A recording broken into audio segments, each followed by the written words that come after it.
నమస్కారం ఘంటారావానికి స్వాగతం. ముందుగా ప్రధానాంశాలు. జగన్ పై అవినీతి కేసులున్నాయన్న దేవగౌడ. ఏపీ అభివృద్ధి కోసం చంద్రబాబుకు మద్దతు ఇవ్వాలని పిలుపు.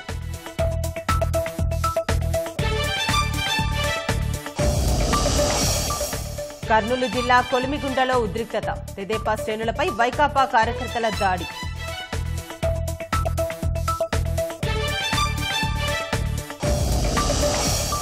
ఆఖరి దశకు చేరిన పార్టీల ప్రచారం. హామీలతో హోరెత్తిస్తున్న అభ్యర్థులు.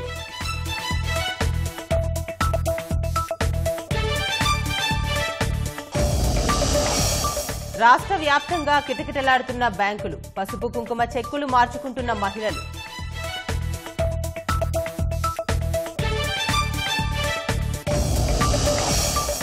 ఎట్టకేలకు గోవిందరాజస్వామి ఆలయ కిరీటాలు లభ్యం. మహారాష్ట్రలో తాకట్టు పెట్టిన దొంగలు.